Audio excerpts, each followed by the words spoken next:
Hey guys, welcome back. Today's video is going to be 10 lessons I have learned so far on my low buy this year. I started my makeup low buy at the beginning of the year and it's already October, which is crazy. So I thought I would reflect a little bit, see some of the things that I've learned. A lot of these things I already knew, but they were further cemented in my brain doing this low buy. If you didn't see my intro at the beginning of the year, also I've been doing monthly low buy updates. All of those videos can be found in my makeup and consumerism playlist, which I will link in the description box and in the cards. I did also film this makeup look, part of my Reviving Old Palettes series, so I will link that also, and let's get started. Lesson 1 is one that I already knew and I've talked about in other low buy tips and tricks videos, but sometimes it still gets me. And it did get me once this year, and that is don't make impulse purchases. I have been really doing research, waiting. I'm not buying things the second they come out on the market. I'm waiting for reviews. I'm waiting for tutorials and all of that to get all of the information to see if it's something I'm really going to get use out of. I made one impulse purchase this year and I regretted it. I wanted to buy some stuff from Believe Beauty and I watched reviews on a lot of the products like the blush and the foundation, and people said those were great and I loved them.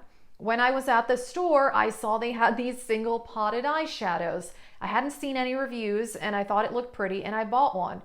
And it creased so badly on me and I have since decluttered it. It just didn't work out at all. And after that, several people mentioned to me that they also creased on them as well. So it's like if I'd done a little research, I wouldn't have been in that situation.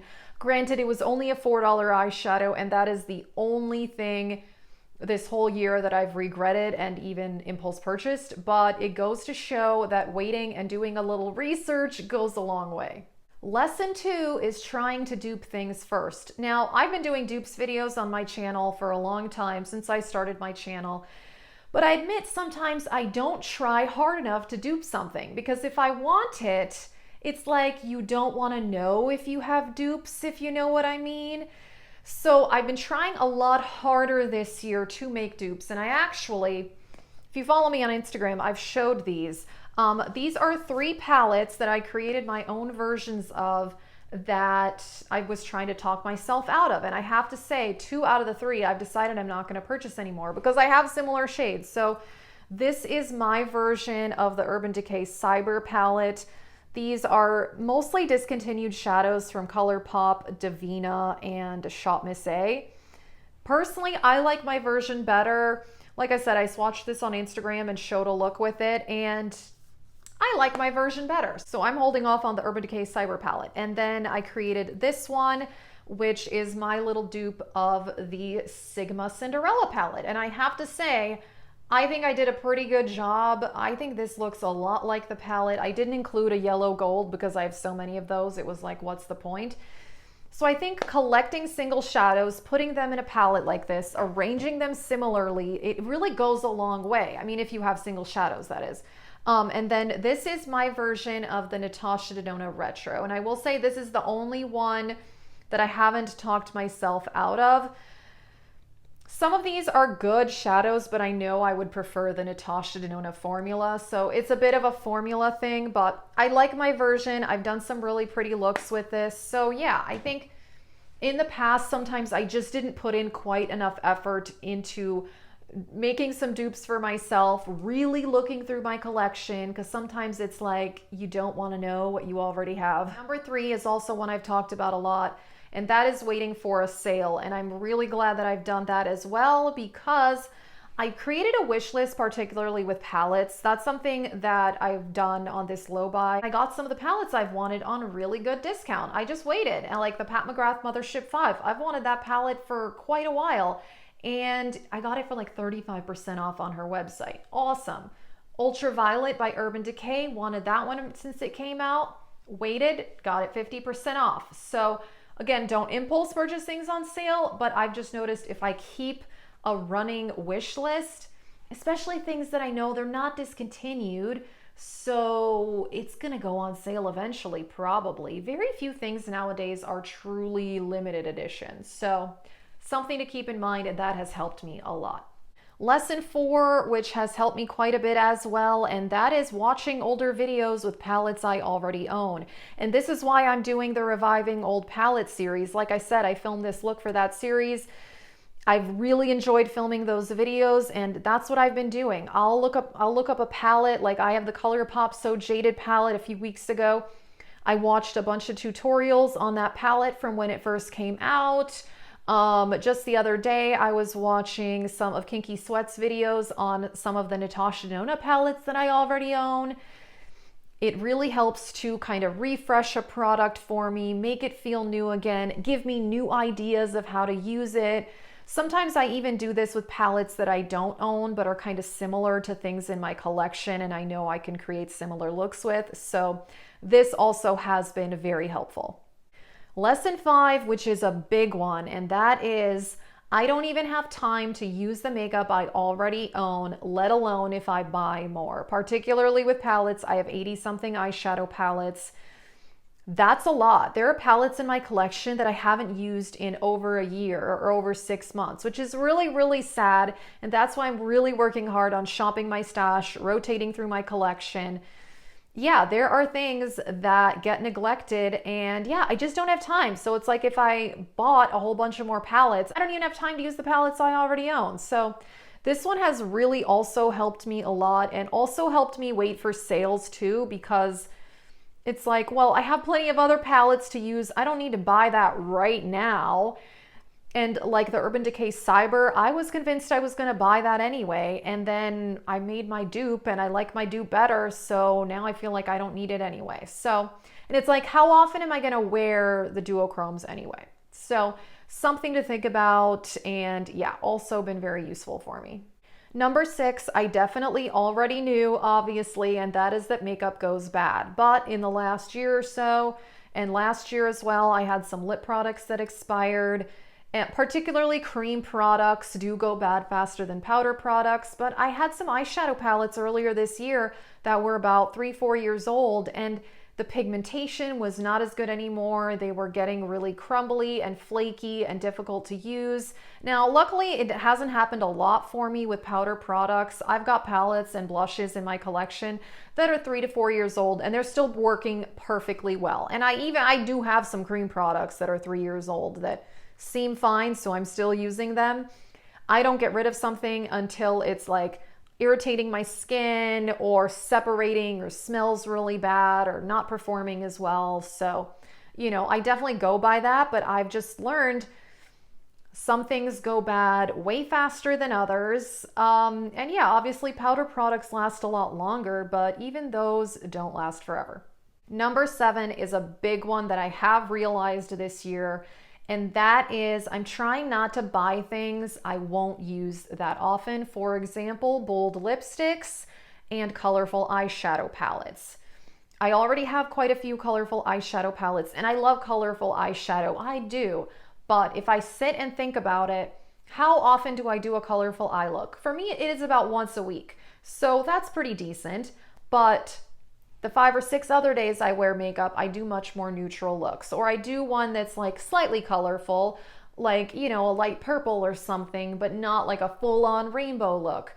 Also, bright lip colors, I don't wear those very often. 90-something% of the time, I wear neutrals. That's what I prefer. I don't have to worry about them, you know, getting on my teeth and all of that.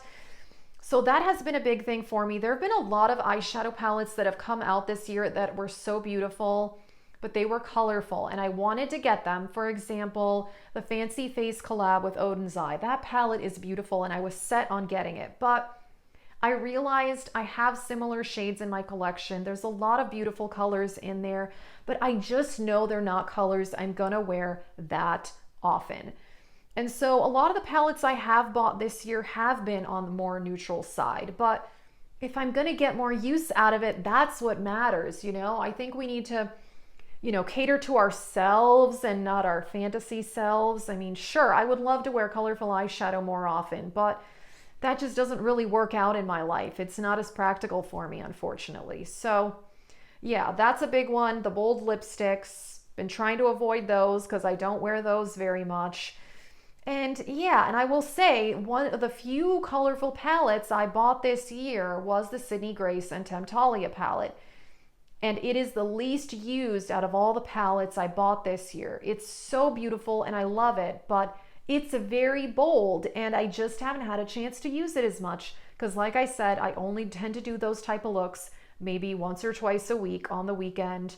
So yeah, that is one of the biggest ways I've been talking myself out of colorful palettes. Also the Urban Decay Cyber, very beautiful, a lot of duochromes, and they're more subtle. It's definitely a subtle palette, but again, I have quite a few duochromes that I showed you in those single eyeshadows that I put in that palette, and I don't reach for those that often. And it's like, I already like the ones I have. I'm not gonna use them every single day, so why buy another palette that I may use 2 to 3 times a year? So yeah, this realization has been very, very important and has helped me for sure talk myself out of buying a lot of palettes. Lesson 8 is that most of my highlighters look the same. And also I'm into less intense highlighter than I used to be. I have not bought a highlighter in about a year and I'm really, really proud of myself. I did a recent highlighter declutter and I just don't need more highlighters. There's just no point. My favorite are like champagne type colors like I'm wearing today. I have plenty of them. Occasionally I like to wear like a pink duochrome highlighter like Becca Prismatic Amethyst. I love that one. But yeah, I have a certain preference for highlighters and I don't need a million of them. And I am really proud of myself that I have not bought a highlighter in that long. That's like a big win for me right there because highlighter used to be one of my biggest weaknesses in makeup. I used to buy them all the time. I also was into more intense highlighters. So yeah, this realization was really, really important and I'm so happy I haven't bought a highlighter. Lesson 9 is that it's been better for me to spend my money on things that I don't really buy a lot of, things I don't usually spend a lot of money on. For example, for me, a big one this year, at the beginning of the year, I really revamped my wardrobe. I really had not bought many clothes in like 5 years. And a lot of my clothes were falling apart, didn't fit me very well, faded. I had some shoes that I wore every single day. The soles were like falling off. Clothing is not something I've invested much money in the last 4 to 5 years. So at the beginning of this year, I did a huge closet clean out. I got rid of a bunch of clothes that I either didn't wear or were just falling apart and I should stop wearing them. And I replaced some items. And I have to say, I am so happy with my wardrobe now. And I didn't continue to purchase after that. I will say, like, I spent several months doing this process of the wardrobe revamp. But after that, I did not continue to buy a bunch of clothes. Like, I bought specific shoes I wanted, specific jeans, you know, different types of tops. You know, I bought new socks and underwear, also important. So yeah, for me, these are just things that I was neglecting and I was wearing a lot of really old and faded clothes, wearing them over and over again. And this was something that I spent some money on earlier this year. Some of the stuff I bought, I mean, a lot of the stuff I bought was from the thrift store. So I bought a bunch of thrifted clothes, which obviously were not that expensive, but I did buy a couple more high-end things. I did buy a couple handbags as well, but that was worth it for me because now I've been using those things all year and it's really made a big difference. And also clothes, purses, shoes, they're going to last a lot longer than makeup. They're not going to expire like a lipstick. So yeah, this was really worth it for me. Alrighty, and lesson 10 is that tastes change over time. And there are some older products in my collection that I've rediscovered this year, particularly my subtle highlighters, because like I said, I used to be into very intense metallic highlighters. And in the last year, I'm just not as into that anymore. I want more of a subtle glowy look. And so I shot my stash for more subtle highlighters like the Bobbi Brown Shimmer Brick. And it's beautiful. Like I've had that product for 3-4 years and had hardly used it because I was more into like the metallic highlighter. But now my tastes have changed And I didn't have to go buy something new. I just checked the highlighter drawer I already had and found some more subtle highlighters. And I have to say, this has worked out for me very, very well. Also, especially with highlighter too, it is a matter of application. I still wear my intense highlighters, but I don't put very much on, whereas before I definitely did put more on, and I wanted that intense glowy look, and there's nothing wrong with that.